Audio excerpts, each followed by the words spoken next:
Welcome to NCBA's Cattleman's Call podcast with host Lane Nordland. Hey everyone, welcome back to the Cattleman's Call podcast. Lane Nordland joining you here today, and I'm excited about the conversation we are about to have. We are joined today by Larry and Ellie Primeaux. They are quite the couple out of the great state of Mississippi. Larry is a farmer, a canine handler, game warden, Mississippi National Guardsman, and Ellie is an educator there in their hometown of Petal, Mississippi, where they raise Angus and Brangus cattle, along with two boys out on their farm.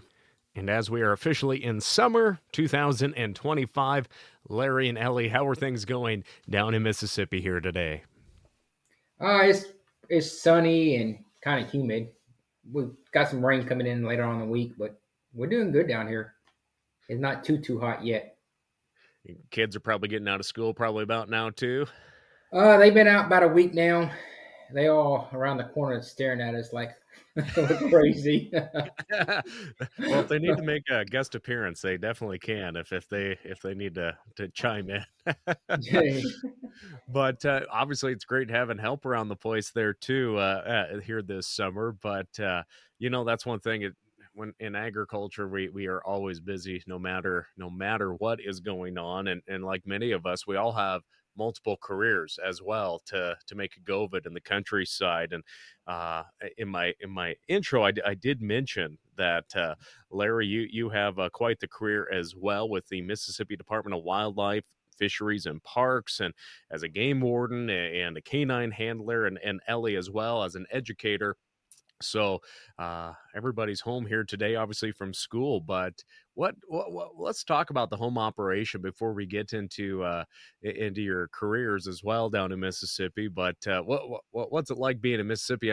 Larry, I know you're a Louisiana boy by birth, but let's just talk about the family operation down there. Well, we have a small cow-calf operation. It's nothing too huge. We calve in the spring, for the simple fact that I can't calve in the fall because I'm too busy with the job that pays the bills. I've been in law enforcement from pretty much all my adult life. And we're a first-time generation farmer. I think I may have come home one night from working the sheriff's office. I said, you know what? I think I'm going to get in the cow business. And that's how it started. And Ellie, for yourself, you're from Petal, Mississippi, and you're a science teacher as well. What's it like living in Petal, where you were raised, I believe, as well, and raising kids and cattle and helping educate youth as well? It's busy. There's never a time that you feel like you're actually off. I wake up at 5 o'clock in the morning and get going, and sometimes I don't get home till 7, 8 o'clock. And sometimes even with that, you have homework, and then you never know, like if we have to get out there and treat pink eye or, things like that, even after work. So it is a very, very busy part of our season, especially in the fall, like Larry said, when he's not home. And so sometimes in the summertime, it's like, oh, finally a little bit of a break, but not really at the same time. So how did you two meet? I was friends with her family for a long time, and I was actually stationed at Fort Campbell, Kentucky on active duty Army. And she called me one night, and we talked on the phone for a couple hours, and after that, it was history. I went to Korea for a year, and we pretty much, back then, I don't want to show our age, but it was Yahoo Instant Messenger back then. So we talked on Yahoo Instant Messenger every night. Well, for me, it was every morning, and we just fell in love, and here we are. Got two good boys. And when you look at that too, when you settle down and that's one thing about it, Larry, you've had multiple careers that have led you to agriculture as well. Did you grow up in the cattle business before your career in the Army and in law enforcement? What's your background there as well? So my dad was active duty Army, so we always lived on an Army base. And then the last assignment for my dad while I was at home in high school was in Petal, Mississippi, stationed at Camp Shelby. So, and after I got out of high school, of course, being raised by the military, that's all I wanted to do was be in the military. So Mhm. I went and joined the Army, went away for about 9 years. Then I came back home and got into law enforcement. I was actually a military police officer in the Army and canine in the Army too. Ellie, with that too, with your career in teaching fifth grade science, I want to highlight that. Why is education a passion for yourself? I have an education degree and I talk for a living, but so I tip my hat to anyone in education. I just wasn't brave enough to do it. Why did you see a path in education? I love helping kids, and just seeing those aha moments is one of those big things for me. I also feel like there's a reason for an educator, and not everybody can be a teacher. Um, there are days that you come in and you have no idea what that child is going through. And so sometimes it's not just the teaching education part, but also guiding and helping them through personal things and things like that. And I've just always felt led to be able to help children through those situations. Well, again, I tip my hat to all the teachers out there. And like I said, I did ag education through college, but I would not have had the patience to deal with kids. And those of you that can, again, I tip my hat to you. And There are some hard times. yeah, Yeah, I go once a year to her class and do a canine demo, and by the end of the day, I'm ready to pull my hair out, and I have to go sit in my truck and cry for a minute. It's bad. I don't see how she does it. Fifth graders, they're just now started coming to their own age, and they got mouths on them now. yeah. Are you smarter than a fifth grader? I probably am not, and I can't put up with the No, smart I'm aleck not. attitude The either. dog is maybe. No, I'm not. So let's talk about the ranch there too. I mentioned that you're running Angus and Brangus cattle. What are some of the traits that you're looking for? Obviously, in Mississippi, heat is a big factor, but when you're looking at raising cattle, what are you looking for, and who have been some of your mentors in helping you uh, learn about cattle genetics and expand your knowledge on that front too when it comes to raising livestock in Mississippi? It's as young cow farmers, we wanted the perfect cow. We wanted to be able to sell our cows for the top dollar. The whole family is BQA certified. We believe in the BQA sort of certified program. And at first, it was all Black Angus. That's all we raised. Then after the YCC trip, I started talking to like Cody Glenn and all them about Brangus, and so we kind of switched to the Brangus because more heat tolerant. Now I would have to say my oldest son Landon, he's in the business too. He had that what was it first time farmer loan from USDA last year, and he decided to get Hereford cows.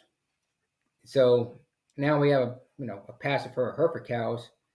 Ain't nothing wrong with them. It's just I like looking at a pasture full of all black Angus, Brangus cows. To me, they're prettier in the sunset. But if he was still around the corner looking at us, he would have to. He would deny that one. Has to come in here and argue with it. Well, maybe he has his ear up against the door there, but when we look at that too, it's all about the connections. You mentioned YCC, and for our listeners that aren't familiar with YCC, that's the Young Cattlemen's Conference. It's actually when we are recording this conversation in June 2025. That annual trip, that 10-day trip, is underway. Starts in Denver, makes its way across the Midwest to Washington D.C. Larry, I'll maybe just give you an opportunity to talk about that Young Cattlemen's Conference, what it was, what it meant to you, and Ellie, maybe you can pitch in what it was like having him gone for 10 days as well. But what is YCC from your eyes? It was actually a great experience. I think we had 75, Sarah. I'm not really sure how many we had on the team, but like Tucker Brown, Rocky. I got to meet all the real good social media influencers. Got to know a lot of people, like Cody up north Mississippi. I got to know him from Town Creek Farms. It just now, if I have a question or if I have an issue with being a young farmer, I can call somebody now and get their opinion. Like raising cows is like training canines. Your way may not work for my cows, but at least I have a way in the toolbox to look at all different Mm-hmm. all different approaches. Then with YCC, it took us from the NCBA office to Washington D.C. So we seen the whole chain of, hey, from the field to the legislative part of it. And actually, since that trip, I've been real big on the legislative side. That's kind of what I want to do with my next career when I do retire from law enforcement. Not live in Washington D.C. I need to live on the farm. I wish the NCBA would have some remote jobs that I could just fly to DC every once in a while. But it was a great experience. I wish I could did it again. Yeah. And unfortunately, being a game warden, I was the sergeant of arms guy who had to write tickets for people being late. And I always joke because I kind of sucked at it, honestly, because one, I went on the trip to get away from law enforcement, and here I am having to be law enforcement again. So I didn't write too many tickets. Now, Ellie, that is over a 10-day trip. What and that's a sacrifice for the family. We all understand that. But what is maybe how has that trip helped Larry evolve in ranching? We heard he's already experimenting with Brangus on the operation too. What are some positive opportunities he gained from going on that trip from someone that had to stay home with the kids? What's your positive take on that? We don't need to ask the negative, but the positive. So with him, he was very excited about it, and he would send pictures and just be super proud of like all the things that he got to do and got to see, all the experience. He talked really highly and positive about it. All the good things that he said, that was a great trip, that he didn't see anything bad in it at all. He did gain, I don't really know exactly what he gained through it, but he did say that there were several things that it was a great experience that he wouldn't forget, and he did gain some things through that. Being home for 10 days, that's actually nothing around here for us. I'm so used to it. He's gone so much with law enforcement and the military it's just our second nature. That it's just, we pick up and we keep going. The boys are here all the time, and so that's some extra hands too. So it's not that I'm just here by myself doing it and carrying on, but it's just, we're just so used to it that we don't even notice. I want to say that when I got home, we stayed extra 4 or 5 days because the family came up to DC and met me.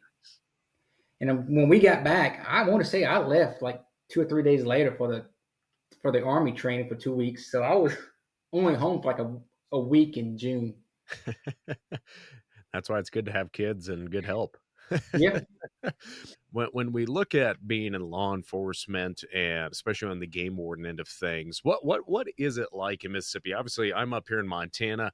I'm very familiar with our game wardens in a positive manner, and the role they play and the difficulties they have in a very large landscape state with not a lot of people and really not enough wardens. What is the career like in Mississippi? What are some of the key things that you track, and what are some of the interactions you have with outdoorsmen down there? Well, as a game warden in Mississippi, a lot of Mississippi outdoorsmen are very passionate about hunting.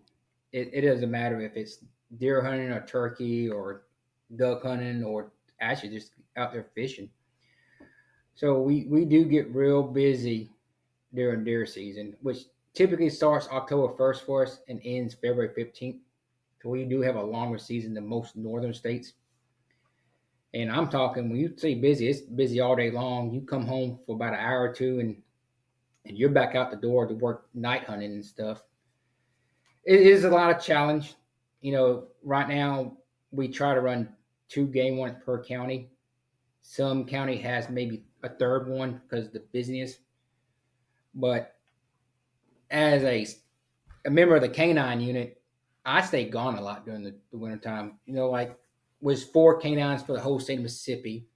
So we're broke down by regions, but there's some areas that will request a canine for a detail, and we'll go up there for the whole weekend and help them out. So I'm gonna say I stay gone pretty much every weekend during duck and deer season. Then I'll come home. I may sit at the table and fall asleep for a few minutes, and The phone rings nonstop during deer season. There's never a boring, quiet day during hunting season. So is that mainly for trespasses, for poaching? What are those main calls for during your hunting season? It depends what season we're in. Like during turkey season, a lot of the calls are trespassing calls. So the canines get called out a lot trespassing because our dogs are certified in tracking. So they see a truck pulled off inside the road, person's trespassing. We'll put the dog on the scent and we'll go find the turkey hunter a whole lot faster than the two game wardens walking through the woods and listening for a turkey hunter. Duck season, it's mostly us patrolling the big lakes, the WMAs, make sure they're following all the laws and stuff. And deer season for us down here in the south part of the state, we have a lot of deer dog hunters that use the dogs to hunt deer. So we stay real busy with like them parked in the middle of the road or hunting from the road, shooting from the road, and stuff like that. It all depends what season we're in, what the call volume of I guess you would say what certain type of call volume it is. And what type of dog? Because obviously I'm picturing in my mind when we hear canine, a Malinois or a German Shepherd. What canines are you utilizing down there on the job? All right, so I have a 75-pound yellow lab with a big old blockhead. Nickname is his real name is Ranger, but he's pretty thick.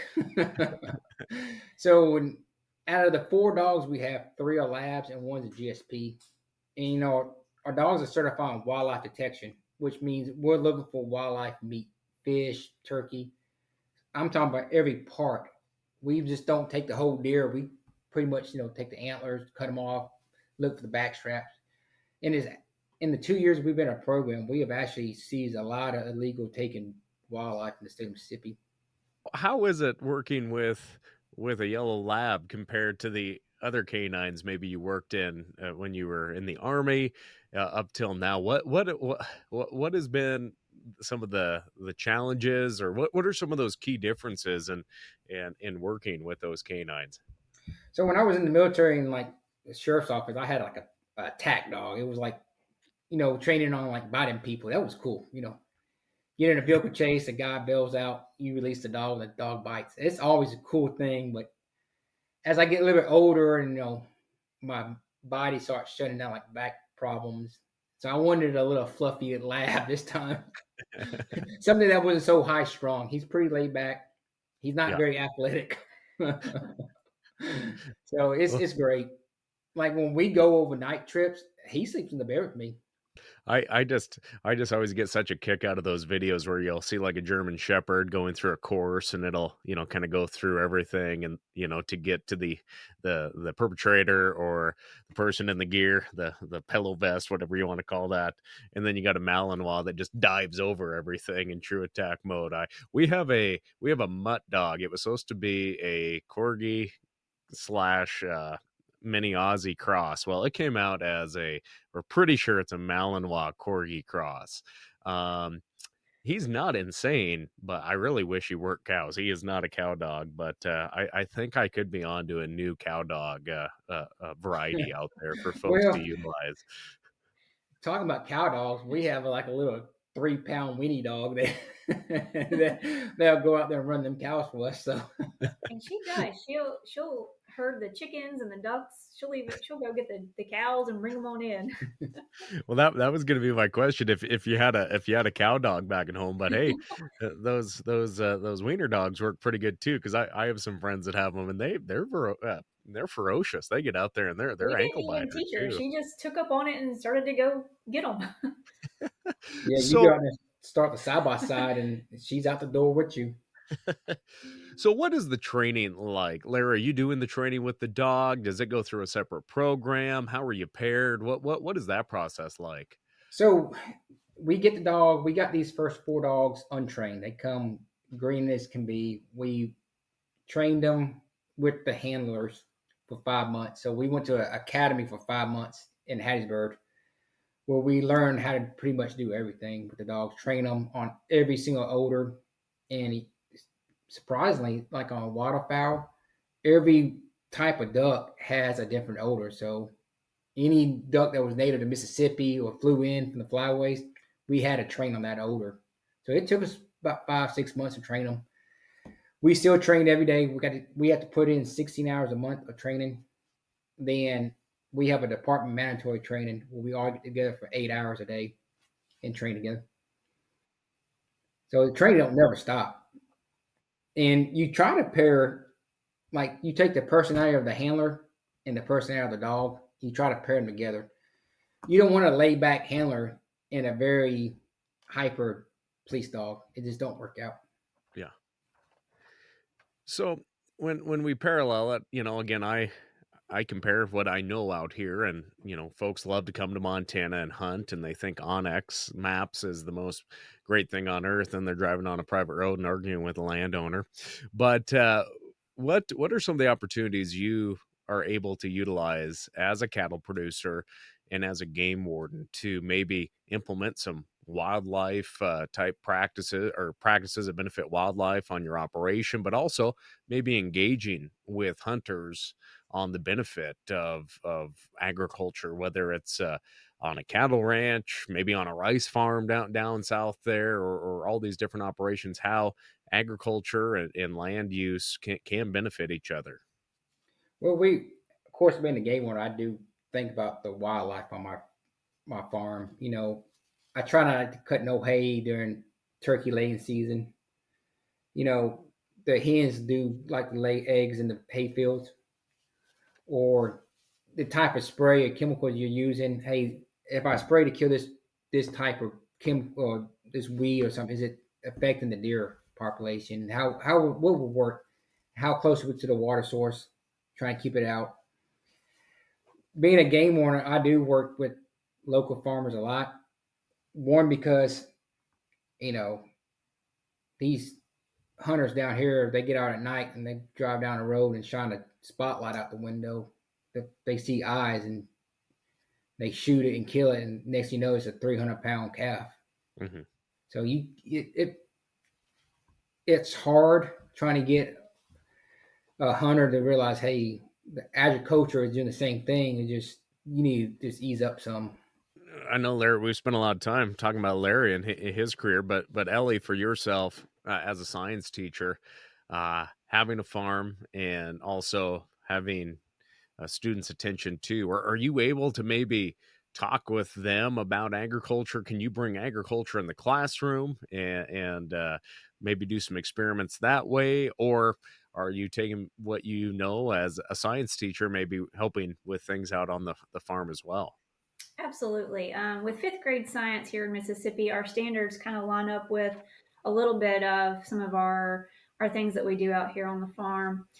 We have something called Earth Resources, and we talk about no-till farming and making sure that they know and understand some of those things. I can take pictures and show them, what that kind of looks like, and we talk a lot about it through just some of my pictures that we have out here. We also talk about astronomy.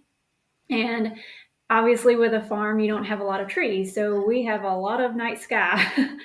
and I tell them all the time, like, hey, y'all should really come out to the farm to see the stars at nighttime and the Milky Way. And because we talk about the constellations and things like that. I've tried taking several pictures. It just doesn't work. But I do tell them about it. With the ducks and the chickens, I can bring the ducks and chickens into them because we do have one of our science showcases, just like Larry had said about, he comes in and does a demonstration. We bring those in and talk about what that's like and the process through it. So yeah, we do get to talk a good bit about the difference between the two too.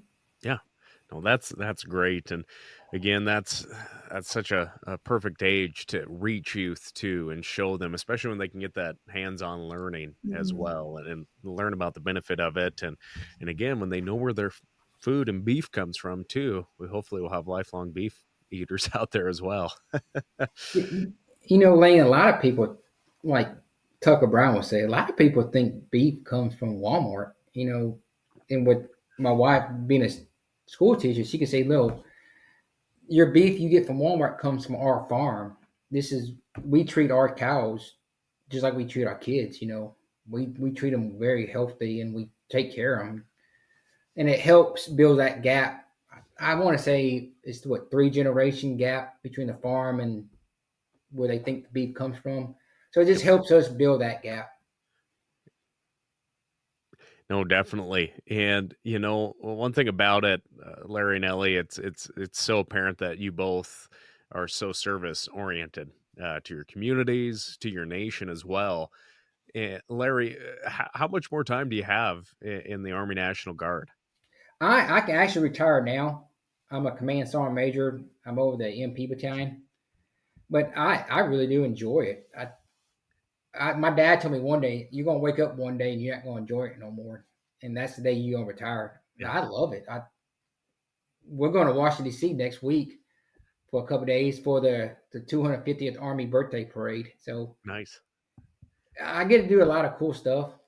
Of course, I've done a lot of stuff I have dreams about still, serving in combat and stuff. But I guess one day I'm gonna wake up and it's like, you know what? I don't like running no more. I'm tired of running 2 miles for fun, and I retire. In law enforcement, I can go to the house in 2 years with a state retirement. And right now, I'm exploring my options. Like Deion Sanders said, I'll be a fool if I don't explore my options. Yeah. And I do want to do something in the ag industry after law enforcement. Maybe we could call you Farmer Prime. Maybe it's on a social media page or something. But when you look at that too, I guess what have been some of the opportunities that you've utilized as first generation producers, as being in the Guard and being in the Army? What are some of those opportunities that you've been able to utilize as first generation producers to help you make a go of it there on your farm? Well, I used my GI Bill to get my bachelor's degree from Mississippi State, so which helped me with this. Then there's a lot of stuff, You meet people in the military that you become lifelong friends with, and you learn how to talk to people. I can stand in front of a crowd and just, if I'm passionate about it, I can talk about it. Yep. So, and this is something I'm passionate about, is cattle raising, and so a lot of time at work now, I talk about it. But man, can you talk about anything other than dogs or cows? Then, of course, my battalion commander in the Army, he raises cows too. So there's a lot of time me and him will be in our truck together, and we'll be like, "Hey, let's stop. Let's look at these cows. Oh, look at this hayfield."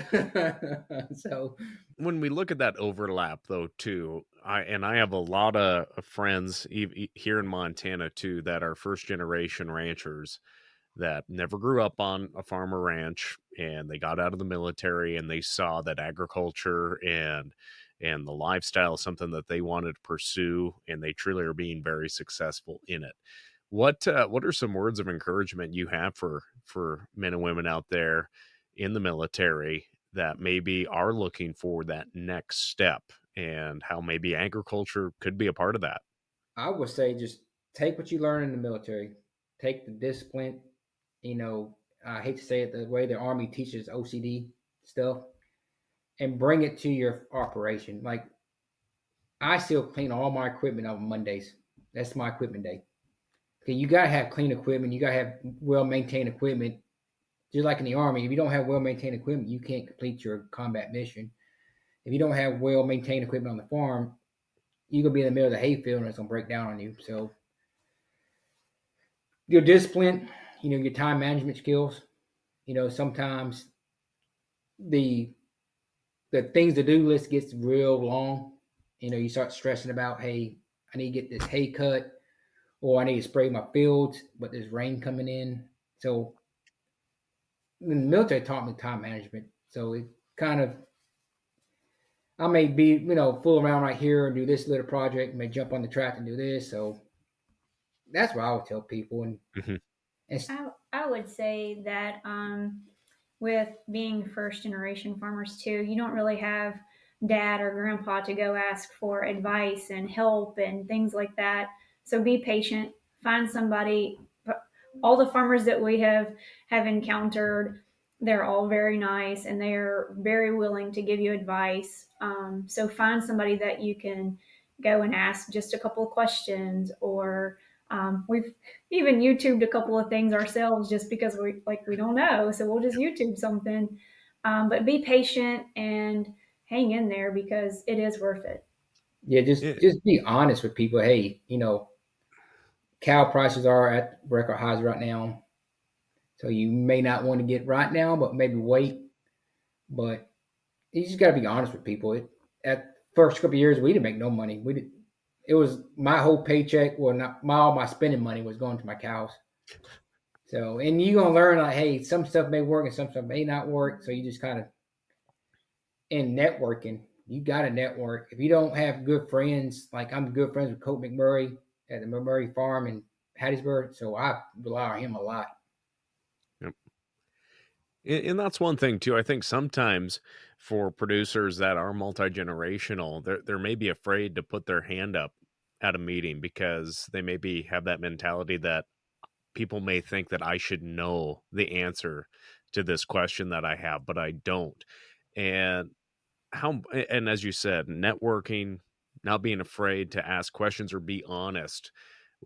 What's your tip to maybe those producers out there that are afraid to ask questions in front of an audience, and how maybe it's okay to go to the side and ask the presenter or the educator, but how important is it just to always be honest and keep an open mind and not be afraid to ask questions and do things maybe a little differently? Well, the one question you don't ask, maybe the question that kills a cow. So if you don't ask them questions or you don't know the answer, that sick cow may die on you because you're too afraid to ask that one question. And you can't be afraid to ask questions. You also got to have an open mind, and you may get an answer you don't want. So you may ask a older generation cow farmer, and he'll look at you like you're crazy. And I'm gonna say a lot of the older generation cow farmers are more than willing to help you out. And they'll ask you, "Could you come out to my operation? Look, see how I do it." Just like your working area. You know how many times we have changed our working area to fit our. Every time we work the cows, I'm gonna change this to make it better. And so you always got to improve your operation. You just can't get stuck in them 1970 way of doing stuff. And that may make you. That's how we've always done it. Yeah, that's how we always do. You can't think that way. You have to go to trade shows like CattleCon. I went to the one in New Orleans, enjoyed it, learned a lot. So you just, I don't know, the way you did things back in the old days may not be the way we do things nowadays. And you just got to keep an open mind and be willing to learn. You brought up CattleCon there and learning. You see, I just have Sarah keeps me so busy there at CattleCon. I don't have the opportunity to sit in on the cattlemen's colleges. I try to break away and go watch the cattle handling arena too. But for your first time going there to New Orleans, what were some of the key things you participated in, learned about, maybe some vendors that you had an opportunity to talk with that truly just made you go, well, that could really make things a little easier and maybe put a little more pennies in my pocket? My first time, I did everything. I tried to go to all the little board meetings. I went to Cattle College. Yep, Cattleman's College. So yep. I went to that, enjoyed myself. But my favorite part was when they actually brought the cows in. That guy from I can't remember his name, from New Mexico, Arizona. Dean Fish. Yeah, Dean Fish brought them cows. And I learned so much from Dean and watching them. And when my wife and two boys joined me later on that week, that was one of the class I took them to. And now we brought what we learned from him back to our operation. And it makes working cows so much enjoyable. And you always see these memes on Facebook like, hey, you think you have a rough life, you should get cussed out by my daddy. So that's what I want to get away from. You don't want to get aggravated and all mad and your blood pressure gets up working cows. And that's what I took away. Learning from Dean, hey, this is the right way to do it, and the less stressful way. No, I tell you what, between Dean, Dr. Ron Gill out of Texas, and Kurt Pate from up here in Montana, when they're down there, whether they're on the ground or horseback working, usually it's heifers they have down in there. I mean, it truly, it's worth the price of admission just to sit there, whether it's one class or multiple classes, because it truly, that's an education opportunity in itself right there. We've had some great shows with those gentlemen in the past. If you want to track down for our listeners some of those conversations, but Dean Fish truly is the dean of the arena down there for CattleCon and for Stockmanship and Stewardship events as well. So go check out Stockmanship and Stewardship. We'll give a little plug for that as well. But Larry, you mentioned your boys. What what are their goals right now? Are they going to follow you and your dad as well in the military, and maybe show some interest in agriculture? What are they thinking about here, and maybe expanding that Hereford herd as well? So Landon is our oldest. He's 14, and he's all about the Army. He wants, one day he wants to be a general, the next day he wants to be a sergeant major. All I know, the day he graduates from high school, there's going to be an Army recruiter in my house waiting to sign him up. He's all about the military. So I expect him to go away like I did for a couple of years, then eventually come home. Everyone comes home to their family. But he's our more, not to sound mean, he's the more of the book smart kid for us. So he'll bring the money and the education into the house. Then Lane just turned 9 years old on Saturday, and he has no intention of moving out of this house. He has no intention of leaving this farm. He wants to be a farmer, either it's cattle or row cropping. He just wants to. He tells them, "Morning, I don't need to go to school because a cow farm don't need an education." He can already drive the tractor, and he knows how to hook everything up, and he thinks that is totally fine, and he does not need to go to school. Have him go get a mechanic certificate or something. That is all. Kind of like a trade school. That's what we try to teach. Yeah. Hey, you may not want to go to a four-year college, but hey, maybe this trade like welding or mechanic. Because this stuff right here gets expensive, like diesel mechanic. When something breaks, you got to pay somebody to come and fix it if you don't know how to do it. But that's always the most enjoyable charge, is the charge for the equipment truck to come out too on that. Yep. But if he stays and runs this cow farm and takes it to the next generation, it makes everything me and Ellie done worth it. That's the goal, is to give the boys something they can live for after we're gone. And unlike us, we didn't have the land, so we had to buy the land. Look, they get the land now, so that's one expense they don't have to worry about no more. And they'll have a generation of genetics and cows too that they help produce, regardless if it's black Angus, Brangus, or Landon's Hereford cows. Well, I mean, if Landon's going for Herefords, I mean, he may join the Navy to be a Navy SEAL. You never know. I don't know. He's kind of walking the line there, isn't he, Larry? Well, yeah, but right now he wants to be in the Army. So I'm just poking the bear a little bit there. I'm trying to teach him to go to be a vet. That's another expensive bill we pay, is a vet bill. Well, they have vets in the military, so maybe that's the way to pursue that. That might be a good one. And Mississippi State is actually one of the sponsored universities for the vet program for the Army. Nice. Nice. Well, what is one thing that you just would tell your kids when they're growing and adults and have families of their own? What is one thing that advice that maybe you were given, both of you, from family members or mentors, just about being successful and good people in life? What is that tip of advice you want them to think about, not when they're in high school or grade school, but when they're an adult and they've lived life a little bit and they can reflect on what's ahead of them? Well, I think of two things. One is consequences. Every time you make a decision, it's going to be either good consequence or a bad decision. So before you make that decision, you need to think about the future of that decision. That's something I do, because when they make a bad decision, they get mad. Why am I getting in trouble? Well, because you made a bad decision. You should have thought about the consequences of what happened when you made this bad decision. And then the next one is money management. That's something my dad taught me, was always manage your money. Don't live paycheck to paycheck. Just because you have $1 in your checking account, don't mean you need to go spend 99 cents. So that's the two things I wanted to give to them. Yep. Ellie, what's those tidbits that you hope they can walk away with when they're a bit older?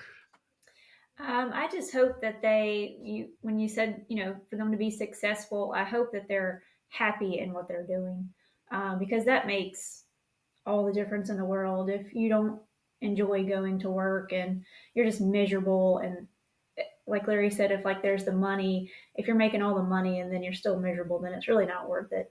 So I really hope that they find something that they can just enjoy and, just have positive attitudes and help their community just like others that are doing, and just being happy with what they do.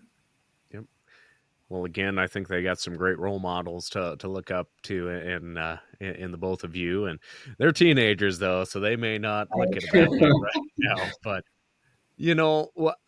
we've been talking here we've been rolling tape for over 43 minutes. But before I let you get back to your day there in Mississippi, what is just something that you want to share with our audience here today about being a teacher, being in the military, being in the fishing game, but also being in agriculture? What's just something, or maybe you got a joke to tell? I'll just give you the floor. What's just something you want to leave our audience with here today?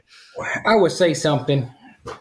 Being in the military and being a game warden, if you don't have the support of your family behind you, being in the ag business, it won't happen, because the cow won't get out. They won't break a fence when I'm home. They won't have a bad calving when I'm home. It always happens when I'm gone. So without the support of my wife and 2 boys, I couldn't be in the ag business. And I like we talked about, I stay gone a lot during the wintertime. I stay gone a lot during the summertime. So I would say without the family support, it's impossible being in the ag business, being in the military, or being a game warden. Mm-hmm. I say just be patient, work hard, love one another, and have fun. Well, again, I've enjoyed our conversation here today, and we covered a lot of different topics in 45 minutes here. And I truly appreciate you taking your time, and want to thank you both for being an educator and for serving our country as well, and also helping feed the world and raising your family in the best way that you can. And of course, that's appreciating our nation and helping feed that nation. So I just want to thank you both for joining us. Well, thank you. That concludes today's conversation. Thanks for joining us on the Cattleman's Call. I'm Lane Northland. We'll catch you next time. Thanks for tuning in to NCBA's Cattleman's Call podcast with Lane Nordland. For more information, visit ncba.org and make sure to subscribe to the podcast today.